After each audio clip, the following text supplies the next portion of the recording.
اللہ رب العزت نے حضور اکرم صلی اللہ علیہ وسلم کو نبوت اور ختم نبوت کے لیے منتخب فرمایا۔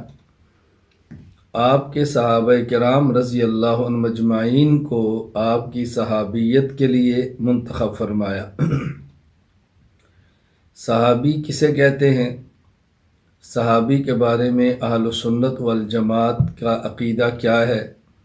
آج کی مجلس میں آپ یہ ملاحظہ فرمائیں، آج کے سبق میں یہ سمجھیں، اور اگلے سبق میں صحابہ کرام رضی اللہ عنہ مجمعین کے بارے میں اہل سنت والجماعت کا جو عقیدہ ہے اس کے خلاف جو لوگ گفتگو کرتے ہیں اور بطور دلیل کے صحیح بخاری کی چند ایک روایات کو پیش کرتے ہیں، میں انشاءاللہ العزیز ان روایات پر بحث کروں گا۔ میری خواہش ہے کہ ہم اپنے عقائد کو دلائل کے ساتھ سمجھیں اور عقیدت بصیرت کے ساتھ سمجھیں، اور ہمارے عقائد کے خلاف جو دلائل پیش کیے جاتے ہیں ان دلائل کا جائزہ لیں اور اس دلیل پر غور کریں، اور جو مخالفین کا نقص اور کمزوری ہے اس کو بیان کریں، تاکہ ہم خود بھی محفوظ رہیں اور ہماری آئندہ آنے والی نسلیں بھی محفوظ ہو جائیں۔ اللہ تعالیٰ آپ کو مجھے اس کام کے لیے قبول فرمائے۔ صحابی کسے کہتے ہیں؟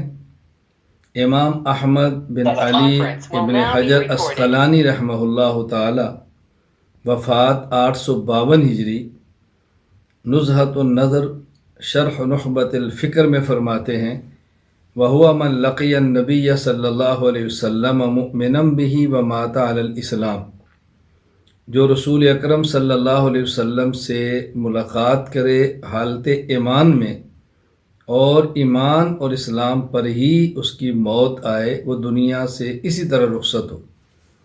تو گویا صحابی کی تعریف میں یوں 3 چیزیں آ گئیں۔ نمبر 1 اس کا مومن ہونا، نمبر 2 رسول اکرم صلی اللہ علیہ وسلم سے ملاقات کا ہونا، نمبر 3 حالت اسلام پر دنیا سے جانا۔ یہ صحابیت کے لیے بنیادی چیزیں ہیں، اور لقاء عام ہے، وہ نابینا ہو، اس کو زیارت نہ ہوئی ہو، وہ مجلس میں اتنی دور بیٹھا ہو، رسول اللہ صلی اللہ علیہ وسلم کی مبارک آواز اس کے کانوں تک نہ پہنچی ہو، اس سے فرق نہیں پڑتا، بس آپ کی ملاقات ہوئی ہو، آپ کی مجلس میں آیا ہو، تو اس کو کہیں گے صحابی۔ اس کے بارے میں ہمارے عقائد کیا ہیں؟ نمبر 1 صحابہ کرام رضی اللہ تعالی عنہ مجمعین مومن ہیں، یعنی تمام کے تمام صحابہ کرام مومن ہیں، ایمان والے ہیں۔ ظاہر ہے صحابیت کے لیے پہلی شرط ہی ایمان ہے۔ قرآن کریم سورۃ الانفال آیت نمبر 74، والذین آمنوا وہاجروا وجاہدوا فی سبیل اللہ والذین آووا ونصروا اولئک هم المؤمنون حقا۔ مہاجرین اور انصار صحابہ رضی اللہ عنہ مجمعین دونوں کے بارے میں قرآن کہتا ہے اولئک هم المؤمنون حقا، یہ یقیناً ایمان والے ہیں، بالیقین ایمان والے ہیں۔